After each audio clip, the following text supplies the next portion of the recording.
People don't realize how hard it really is to have so many allergies.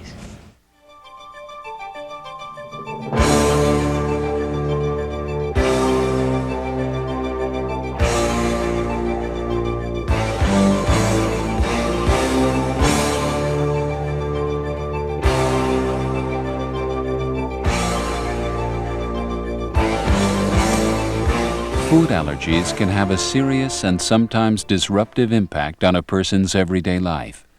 Fortunately, the incidence of food allergies is rather low. Only 1% of the adult population and 3 to 4% of children have true food allergies. One of the real issues in food allergy is how severe a problem is it? And for the vast majority of people who think they have food allergies, a workup will actually find no evidence for that. Dr. Dean Metcalf of the National Institute of Allergy and Infectious Diseases is one of the nation's leading experts on food allergies. He and his colleagues are searching for a better understanding of the mechanisms and treatments for food allergies. What some people may think of as food allergies may actually be some other problem entirely.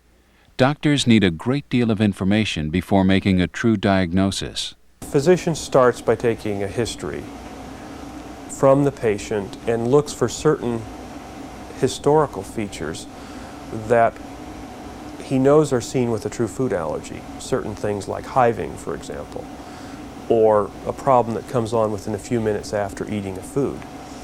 And sometimes, on the basis of history alone, he can feel comfortable that indeed the patient does have a food allergy, and then give advice on the basis of that.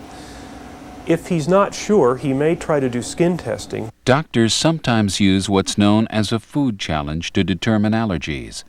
Usually this involves giving patients suspect foods in capsule form to await a reaction. The patient does not know the contents of the capsule, so that psychological expectations do not play a role in the outcome. A food allergy is due to an abnormal immune response to the proteins within a food. Now, ordinarily the body uses these responses to defend itself against infection, bacteria or viral infections. But in some patients, they abnormally react to the food. So when they take in the food, the body has some sort of reaction against the food, as if the food were a foreign invader. And those reactions take several forms. The most common allergic response is an immediate hypersensitivity reaction. This occurs suddenly and may bring about rashes, hives, respiratory trouble, stomach cramping, vomiting, or shock-like symptoms in severe cases. Another less common response is called a delayed hypersensitivity reaction. Its onset is slow and may cause problems with absorbing food, resulting in diarrhea and weight loss. Mast cells are specific cells found throughout the body, but most commonly in the lungs, skin, and digestive tract. When some individuals breathe in or eat certain foods, the body forms a specific kind of protein against the foods, called immunoglobulin E. This protein, also known as IgE, then fixes on the surface of the mast cell.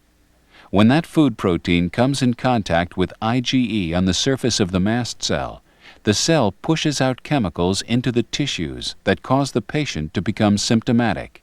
The medicines used to treat food allergies are directed toward blocking the effects of these chemicals released by mast cells, or by trying to shut off mast cells themselves, or by effects on these tissues that are affected by the chemicals. For example, antihistamines block the effect of histamine, which is released by mast cells. Epinephrine or adrenaline in part shuts down the mast cell from spitting out the chemicals, and in addition constricts blood vessels to raise the blood pressure of people in which the blood pressure is falling due to a severe food allergy. The most common food allergies in adults tend to be peanuts, tree nuts like walnuts, fish and crustacea such as shrimp, lobster, crayfish, and crab. Children, however, are more likely to have reactions to milk and soy products. Between 3 and 5% of all children, if put on formulas, will develop a reaction to the formula. In families where there is a history of feeding problems, breastfeeding is strongly recommended. children rarely become allergic to the mother's milk. Some food additives have been associated with allergies. The most common is sulfites, which have a particularly strong effect on asthmatics. But other food additives can be problematic as well. Doctors recommend that people who are sensitive should pay close attention to food labeling. You can develop food allergies almost any time in life. Of course, it's common to develop food allergies in infancy and childhood. And in fact, children may develop allergies throughout their teenage years. But even adults can develop food allergies for the first time, and sometimes it takes them by great surprise. They can be in their 20s or 30s and suddenly one day eat shrimp and have hives, and suddenly they're allergic to that food and they realize that. The treatment for food allergies is first and foremost avoidance. If someone accidentally ingests a food to which they are allergic and the reaction is severe, treatment must be administered immediately. Patients who have experienced shock-like reactions or severe systemic reactions should always carry with them epinephrine, also known as adrenaline. Children with severe food allergies can lead a fairly normal life if precautions are taken. For example, the school nurse or school official should be told how to treat the child, and medicine should be readily available. A procedure should be in place so that the child can be taken care of at school if inadvertent exposure occurs. Education is key. Parents and the child need to know how to prepare foods that are appropriate for the child's diet. Current research in food allergy is taking a number of directions. One is to improve diagnosis by isolating the proteins from foods and using them for skin testing.